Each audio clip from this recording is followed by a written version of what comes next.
14 अगस्त 1947 को पंडित जवाहरलाल नेहरू ने एक भाषण दिया, द ट्रस्ट विथ डेस्टिनी, मतलब नियति के साथ भेंट। तब से पूरे भारत संपूर्ण संपन्न स्वतंत्र घोषित हो गया। पंडित जवाहरलाल नेहरू ने कहा था, वर्षों पहले जो हमने वर वधू के लिए सपना देखा था वो आज पूरा होने जा रहा है। जब पूरे संसार शांति की नींद सो रहा होगा तो हम अपनी आजादी का सांस ले रहे होंगे। आज भी देखा जाए तो एक माँ अपने बेटे को तिलक लगाकर बॉर्डर पर भेजती है। अगले दिन पता चलता है कि दुश्मनों की मुठभेड़ में बेटा शहीद हो गया। जब उस बेटे का पार्थिव शरीर घर आता है तो उससे लिपट कर माँ रोने लगती है। तब उस पार्थिव शरीर से आवाज आता है, तूने तिलक लगाकर माँ, तूने मुझे सवार दिया, तेरी कही गाथा हिम्मत बार बार दिया, हिम्मत बार बार दिया। तू कहती थी माँ, तूने मुझे, भारत माता का कर्ज है तेरे पे, लो आज माँ उस कर्ज को भी चुका दिया, लो आज माँ उस कर्ज को भी चुका दिया। क्या देखा है तुमने रातों रात पूरे गांव का जल जाना, क्या देखा है तुमने भूखे बच्चों का मर जाना। दिन तो सब रोज होता था, सब रोज सूझ उठता था, पर हर घर में एक हथियारा था। बैसाखी के दिन हर घर में दीप निकला था, पर जो देश को बचाने निकले थे घर को न वापस आ सका था, घर को न वापस आ सका था। सबसे पहले 1929 ईस्वी में लाहौर के रावी नदी के किनारे एक महत्वपूर्ण अधिवेशन हुआ, जिसमें स्वर्ग लोकमान्य तिलक और गोखले जैसे नेताओं के आदर्श प्रेरणा से हम सब कह उठे थे कि जब तक हम पूर्ण रूप से आजादी या स्वाधीनता नहीं प्राप्त कर लेते तब तक अमन और चैन की सांस नहीं लेंगे।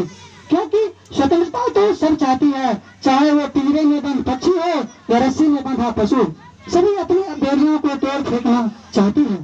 तो हम मनुष्य होकर क्यों पीछा रहते? हमें अपनी आजादी प्राप्त करने के लिए लगभग 200 वर्षों तक लगातार संघर्ष करना पड़ा, जिनमें सबसे पहले 1857 में हमने आजादी की पहली लड़ाई छेड़ी थी, लेकिन उस समय हमने एकता नहीं था, इसलिए वो युद्ध हम लोग हार गए। हम जानते हैं कि स्वतंत्रता जब चली जाती है जीवन निस्तेज हो जाता है, उसमें कोई उत्साह नहीं बचता।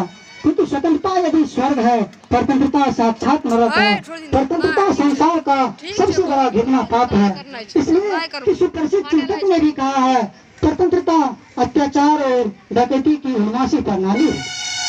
इसलिए आर.डी. अशोक ने लिखा भी है, नेत्रों के लिए जैसे प्रकाश है, फेफड़ों के लिए जैसे वायु है, हृदय के लिए जैसे प्यार है, ठीक उसी प्रकार मनुष्य की आत्मा के लिए स्वतंत्रता है, मनुष्य की आत्मा के लिए स्वतंत्रता है।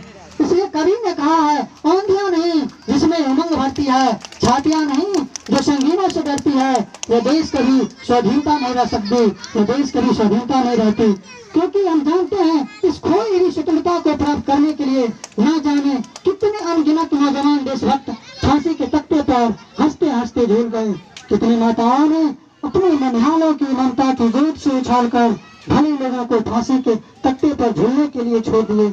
कितनी बहनों ने अपने माथे पर सिंदूर के बदले राख का टीका लगाना स्वीकार किया, क्योंकि आजादी के इतिहास लिखने में काली स्याही कभी सक्षम नहीं हो पाती, उसे लिखने के लिए खून की धारा बहानी पड़ती है।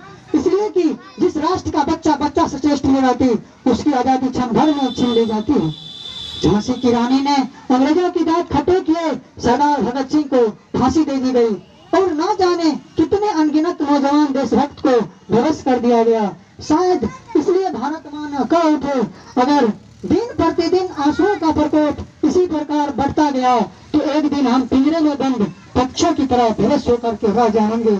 मेरे जवान तुझको तुम्हारी माँ ने पुकारा है, मेरे जवान तुझको तुम्हारी माँ ने पुकारा है, हमें दास्तान से मुक्त करो, ये काम तुम्हारा है। तूफानों से मत घबराना, बढ़ते कदम तक बहाते जाना, बहाने पड़े लहू की दरिया रणभूमि में पीठ मत दिखाना, खाने पड़े गोली अगर हंसते हंसते वक्त दिखाना, सदैव जवाना याद करो एक ऐसा इतिहास बनाना, एक ऐसा इतिहास बनाना। क्योंकि इतिहास तो साक्षी है, जब कंस का अत्याचार बढ़ा कृष्ण का जन्म हुआ, रावण का अत्याचार बढ़ा तो राम का जन्म हुआ। उसी प्रकार जब अंग्रेजों का अत्याचार बढ़ा अनेक वीर सपूतों का जन्म हुआ, अनेक वीर सपूतों का जन्म हुआ। आज भी पूरी तरह से हम देशवासियों की स्वतंत्रता के लिए ठोकरों की जरूरत पड़ता है, क्योंकि आज भी कितने को घर पे छत नहीं, पहनने को कपड़ा नहीं, स्वस्थ रहने के लिए दवाई नहीं है। ये सभी को, हम सभी भारतवासी को मिल करके देश के प्रगति पे ले जाना है। इतनी कहकर अपने वाणी विराम देता हूँ। जय हिंद, जय भारत।